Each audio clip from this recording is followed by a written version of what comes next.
Hello everyone, it's Dylan from Yu-Gi-Oh! Everything, and welcome back to another Yu-Gi-Oh! Video. This time we will be doing the 15 strongest, and by strongest I mean highest attack point monsters that were exclusive to the Yu-Gi-Oh! Arc 5 anime. Basically, any monster that has never been printed in the actual TCG card game of Yu-Gi-Oh! Is eligible for this list, and we will be looking at the quote-unquote strongest, even though strongest is kind of a subjective terms in this regard, because even if a monster has a lot of attack points, it might not necessarily be strong, because it might not have a great effect. So we're really going to be listing off the 15 heaviest hitting monsters that have yet to appear in the TCG that did appear in the Arc 5 anime. I've done this for Duel Monsters, GX, Zexal. The only ones I'm missing are 5Ds and now Vrain, since Vrains has technically ended. So we are going to knock out another Yu-Gi-Oh! Show, Arc 5, for this topic. And if you're interested in any of the other lists in regards to this topic,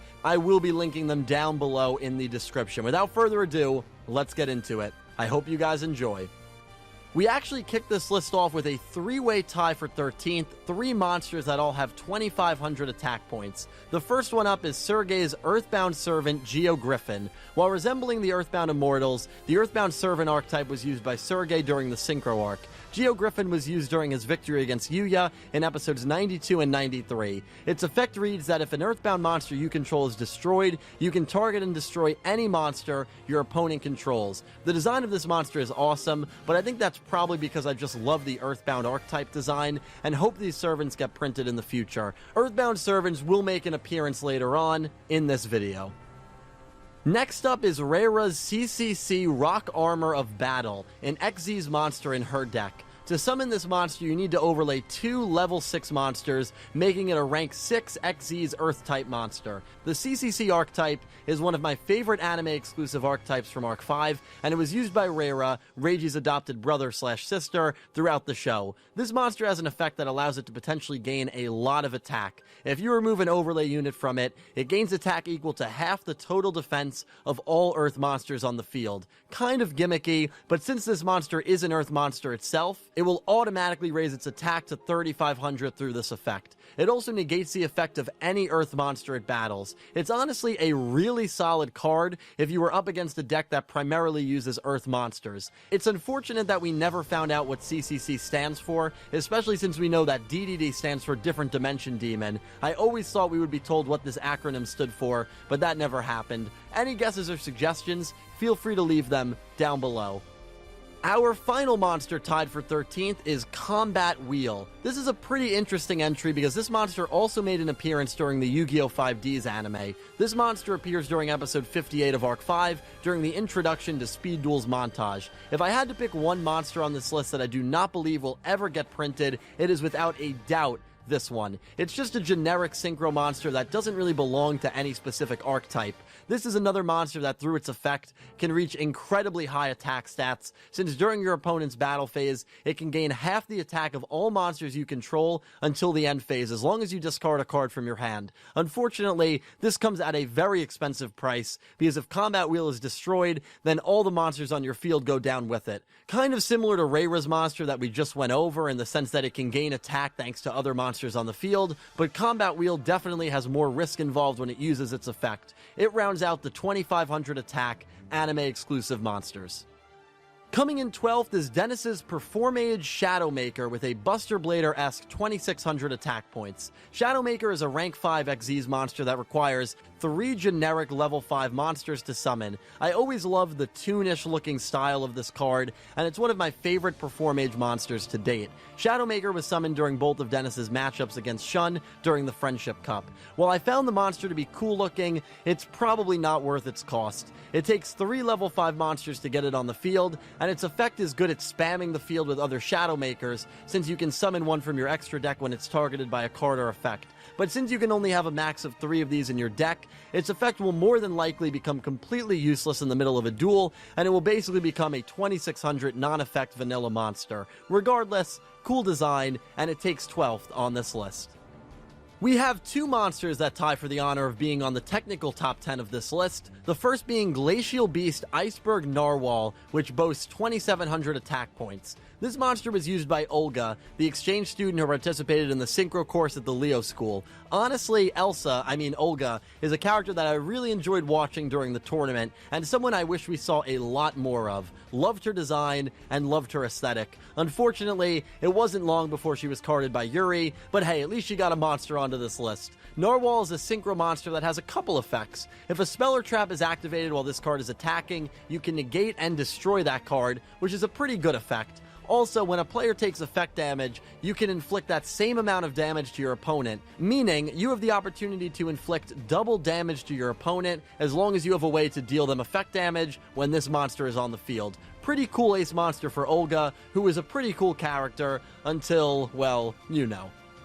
The other monster with 2,700 attack points is another Performage Trapeze High Magician. A monster that got about as much showtime as Shadowmaker, High Magician was used in Dennis's final duel of the show against Yugioh. It's a really cool upgrade to Dennis's main ace, Performage Trapeze Magician, and it's summoned by overlaying 2 level 5 spellcaster monsters. Dennis utilized a rank up magic to summon High Magician in the show, and thanks to this monster's effect, Dennis and Yugioh have a really great back and forth to conclude their duel. This monster cannot be destroyed in battle or by effects up to 3 times in one turn if it uses an overlay unit. Yugioh literally attacks Trapeze High Magician 4 times, which whittles away Dennis's life points and eventually grants him the win. This is a card that I hope gets printed in the future. I really like Dennis's Performages, and I'd love to see the upgrade of Trapeze Magician get printed. We have a lot of ties on this list, man. These next 3 monsters take up the 9, 8, and 7 spots, which all tie for 7th with 2,800 attack points. The first is another Earthbound servant monster, Yugioh Kraken. Our first fusion monster on this list resembles a giant squid with the Nazca lines pulsating throughout its skin. 2 Earthbound monsters are the requirement for this level 8 fusion. This monster actually has a pretty lethal effect in my opinion. Once per turn, if your opponent special summons a monster to their field, you can destroy as many special summoned monsters that were summoned this turn that your opponent controls and inflict 800 points of damage per monster destroyed. Fun fact, this monster is actually the last monster that at the time of recording this video has caused a main protagonist to lose. Yugioh Kraken is the one that delivers the final blow to Yugioh during the Sergei Yugioh duel. Pretty cool stuff. Another monster tied on this list is Ultimate Ancient Gear Hunting Hound. People really love their ancient gears, and I am sure there are a lot of people who would be really excited if this monster ever got printed. I feel like this monster has a really good effect. It has to be fusion summoned by fusing triple Ancient Gear Hunting Hound and another Ancient Gear monster. This can be a little tricky because triple Ancient Gear Hunting Hound is also a fusion monster that requires you to fuse 3 separate Ancient Gear Hunting Hounds together. So clearly this would be a very difficult monster to summon, but once you do summon it, your opponent's life points immediately get cut in half. Moreover, this card can make 3 attacks during the battle phase, and your opponent cannot activate spells or traps until the end of the damage step. Tricky monster to summon, but if you can summon it, it can be a dual clincher immediately. I would love to see this card get printed at some point in the future.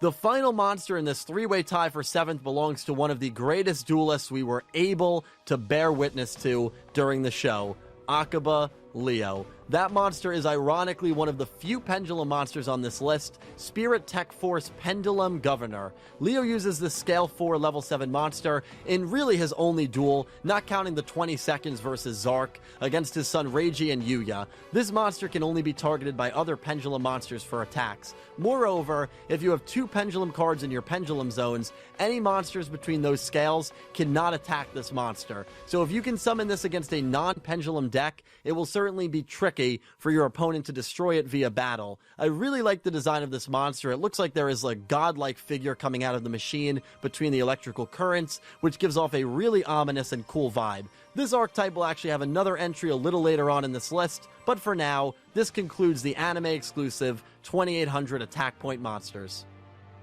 As per the norm for this video, we have another tie coming up. This one is actually a massive 5-way tie for the number 2 spot. That's right, these next 5 anime-only monsters all have 3,000 attack, which will take up the 2 to 6 spots for these rankings. The first one in this tie concludes our Earthbound Servant monsters with Earthbound Servant Yugioh Grasha. This monstrous level 10 fusion monster requires the fusion of an Earthbound Servant fusion monster and an Earthbound Servant synchro monster. So clearly, it's not the easiest monster in the world to get onto the field. Grasha's effect, unfortunately, doesn't really make it that worthwhile. If there is a card in the field spell zone, and if Grasha attacks a fellow fusion or synchro monster, that monster that it's attacking will lose all of its attack points. It's a very situational effect, and due to how tedious it is to summon Grasha, probably gives the card not much value in a duel. Still, it's an awesome looking monster, and is one of the strongest in terms of attack point monsters that there are in Arc 5. Up next with 3,000 attack points is Akiba Reiji's DDD Knowledge King Tome Conquistador. The DDD archetype was a top-tier archetype in the competitive game of Yu-Gi-Oh! For a little bit, and so it's a bit of a surprise that this monster was never printed in the actual game. This Scale 1 Level 10 Pendulum monster only makes an appearance in one duel, which is Reiji's duel against Reira. Knowledge King Tome Conquistador is probably my favorite monster name on this entire list. It's just a name that commands respect. The monster also has a great design, and true to its name, has a giant brain protected by a clear glass dome on the very head of it. This monster effect allows you to recycle Dark Contract cards pretty well. You can send a Dark Contract card from your hand or field to give Conquistador 1,000 more attack, which rises its attack all the way up to 4,000. Your opponent cannot activate spells or traps while this monster attacks, and when it destroys a monster by battle, you can add a Dark Contract card from your deck to your hand. Interesting card, and I feel like if you can keep recycling through those Dark Contracts to get this effect off, it can be a really potent monster. I feel like Tome Conquistador has a good chance of getting printed in the future, but we will have to wait and see. These next two monsters are probably brothers or very distant cousins. We have Raijin the Breakbolt Star and Fuijin the Breakstorm Star. I probably butchered those names, I apologize. Both of these monsters are samurai resembling level 10 fusion warriors. These monsters are summoned by Taka and Nagi in episode 42, and if you don't remember who those characters are, I do not blame you whatsoever. They were the first two clowns who tried to get the upper hand on Yugioh during the Battle Royale in Standard. Fusion belongs to Taka, while Raijin belongs to Nagi. The conditions for both of these fusion monsters are to fuse one Sky monster and one Earth monster. I didn't even realize that Sky was an actual type of monster, so it goes to show how much of a scrub I am at the game. Raijin can inflict piercing damage to any monster it attacks, while Fusion can inflict 500 points of damage for every warrior-type monster on the field during the end phase. Honestly, two really forgettable effects that make these monsters nothing more than 3,000 point beaters. Two kind of forgettable monsters used by two really forgettable characters. For those wondering about the outcome of this 2-on-1 mismatch, Yugioh wins. Honestly, Yugioh could have dueled 6 of these buffoons at once, and he still probably would have won. The final monster tied in this 3,000 attack point slugfest is actually a Blackwing. Much like DDD's, Blackwings was a very top-tier archetype that always seems to be very popular among players. One of the cards that has still not been printed is Assault Blackwing Kusanagi the Gathering Storm. This monster was used by Arc 5 Crow during his duel against Gongenzika, and was actually the monster that delivered the final blow to Gong during that duel. Kusanagi gains attack equal to the amount of attack the Blackwing monsters that were used for its synchro until the end of the phase. So upon Kusanagi's summon, it's bound to gain a very good amount of attack points leading into its first battle. This monster also inflicts piercing damage if it attacks a monster in defense position, which, if you know anything about Gongenzika's style of dueling, gives you a good insight as to why this monster was able to deliver the final blow. All of these monsters split the silver medal on this list. The strongest Arc 5 anime exclusive monster that we have bear witness to is Master Spirit Tech Force Pendulum Ruler, which holds a whopping 3,500 attack points. I alluded to it earlier that we would be talking about Leo Akaba and his cards a little later on, and well, here it is. This monster is a beautiful level 12 Pendulum fusion, which requires the fusion of Spirit Tech Force Pendulum Governor and a Spirit monster to summon it. Now, Spirit Tech Force Pendulum Governor was a card that appeared earlier on in this list, and so this card obviously can never be printed unless that card is printed as well. The design and even the summoning of this card is probably the greatest thing Akabaleo brought to the Arc 5 anime, and for being an ultimate ace monster, it has some pretty solid effects. It cannot be destroyed by card effects, which gives it really good protection right off the bat. The only monsters your opponent can use to attack when this monster is on the field are Pendulum monsters, Xyz monsters, or level 13 monsters of any other kind, which aren't really a thing. Monsters that fall under this category also have their effects negated. After this behemoth is summoned, Yugioh goes berserk and summons Raging Dragon, and unfortunately Yugioh intrudes soon after, and the duel ends in a no result. Akabaleo ends up sending this card to the grave in his literal 30-second defeat against Zark, but never actually summons this card outside of that Raijin Yugioh duel. Regardless, I never thought anything regarding Akabaleo would ever make number 1 in a list, besides maybe top 10 worst villains, but hey, here we are. Master Spirit Tech Force Pendulum Ruler holds the title as the monster with the most attack points that has never been printed in the real world from Yu-Gi-Oh! Arc 5. And that about wraps it up. Thank you all so much for watching. I really hope you enjoyed the video. If I missed anything, please let me know down below. Thank you to everyone who helped me compile this list. It's hard to navigate 148 episodes of any specific anime, so if we did miss any, please let me know. And if there are any of these monsters that you would like to see printed, or that you think could potentially be meta, or make a certain archetype or deck meta, please let me know down below as well. I do learn a lot from you guys in the comment section, so I'm really excited to hear all of your thoughts. And yeah, maybe some of these cards will get printed. When I first created this list, we had a few Battlewasp cards that were on it. I compiled the rough draft, I think, back in April, and the Battlewasp cards got announced and printed sometime in the summer, around May, I believe it was. So yeah, there's a chance that maybe Earthbound Servants next year will be printed, or that Blackwing or DDD monster will be printed. You really never know. But guys, thank you all so much for watching, and a special thank you to my Platinum tier patrons: Alexa Baker, Glen McGookin, Jorge Carrillo, James Rose, Horace Maye, Goosey Q, Vincent Van Der Veen, Jordan Osceola, Smith620, Frost Reaper, Jorge Leone,